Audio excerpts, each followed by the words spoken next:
Hey, this is John Lehman with John's Take. If you want to catch any of our stuff, go to the website, you're at it now, but listen to our radio shows too on hunting and fishing.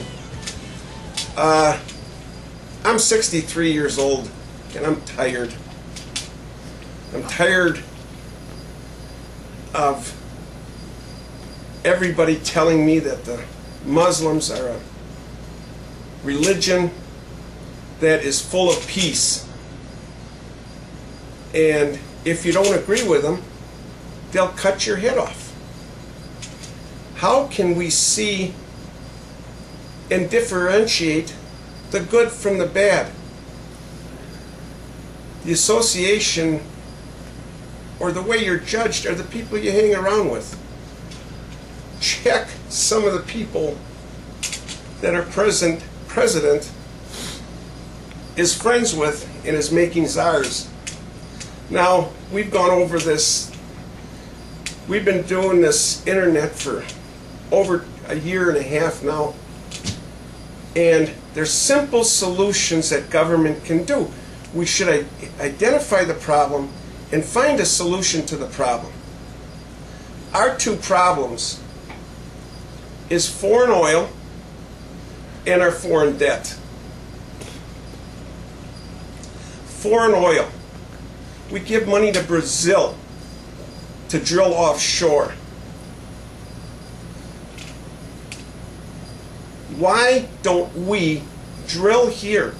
Why do we pay Libya $12 billion a year to ensure that we get oil? Why do we bend over for all these Muslim states that hate our guts and want to kill us? That would stop our wars, which would save billions of dollars. And not only that, if we drill, we then become the world leader again. We have more reserve. We're the largest reserve in the world. We're triple what any of the Mid-East countries combined. Triple that. And we won't go and drill here? Is it to save a whale? Is it to save a deer? Is it to save a minnow? There's stupid reasons that we won't drill. Drill. We become a powerhouse. We supply other countries. They become dependent on us, not us on them. Simple solution. Drill. Save our kids' lives, the men and women that we're sending over there to fight these wars that we call are for the betterment of the human being that is over there, is BS. We do it so we can continue to get oil. Foreign debt. Why do we push everything over to China? We want all manufacturing done over in China. It's not so much the wages and the benefits, although we are way over the benefits that people receive. They think are entitlements and are not entitled to anything. Running ads on TV by attorneys saying, are you in debt? Do you live in the United States? If you are in debt and live in the United States, you have the right to get out of debt on pennies on the dollar. They run the ads all the time. It doesn't say if you're a tax-paying person. It doesn't say if you're legal or not. Just if you're in debt and you're in the United States, you have a right to get out of debt. That isn't a right to get out of debt. You're not entitlement that you don't have to pay your credit card or to pay your rent. But the other part of taking away our debt is let's put a tariff on everything that comes from China. That would force manufacturing back into the United States where it's needed and create jobs. We don't do that. We don't want that mess in our backyard, so we put so many restrictions on every company, big or small, that they can't afford to do business here. And if we're in this big humanitarian push, that's why we're in the Mideast with Libya. What the hell are we doing to China? They're only permitted to have one child.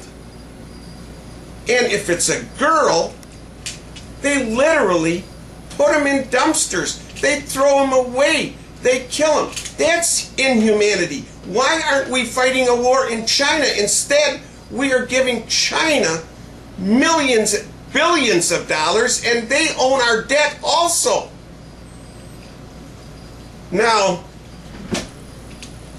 they say, well, you don't know the whole story about it. We signed this treaty and we have this agreement, we have that agreement. Hey, if you made that dumb treaty and you signed it and you're going to live up to it,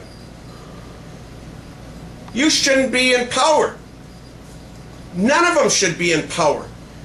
They're not voted out of office because they keep telling us they're going to give us more. No, they made dumb decisions that got us in a lot of trouble. The government is the fault, not the Republicans, not the Democrats, all of them. And we continue to let this happen. We don't say it. We're afraid to say it. If the gas prices were this high, Bush sure as heck would be blamed for it. Who are they blaming now? Who is causing our problems? It's the Muslims. And they control our gas, so they control us. And they make us fight wars. For God's sake, Syria doesn't even have an army. If they get in trouble, we're there to protect them. What do they give to us? They give the money to all of these Muslim groups that are out to kill us. I don't understand. And if it is not that simple, it's government themselves that made it hard. It's the world power. It's the World Bank. Look at this. Strauss-Kahn, who is the head of the IMF, he handles all the money. Where did he get that from? How come he can do it and he rapes cleaning ladies? And another one just got pulled over who handles all the money. How do they get to that position? Who puts him there that he can bail out a country and help this country and not help this country? There's so much stuff that's done behind closed doors. We ask no questions. We don't demand anything for any answers. My gosh. They say you have to operate it on a world basis for business, economics, and everything. No, we don't. We're United States of America. We're Americans. We're legal Americans. The only reason we're in debt and the only reason we don't have gas and we have to send our troops over to fight to keep us getting gas is the fault of the government, and it's the fault of the President of the United States. He's been in here now 2.5 years and screwed it more up in that time than the past presidents that we've had in 2 decades. I'm just upset. It's so simple, so easy, but we won't do it. Ask all of the elected officials. And if it's too tough, and they made wrong decisions, change the decision to solve the problem. God bless. Stay free. Let's ask some questions. Let's get some answers. And God bless. Stay free. Out.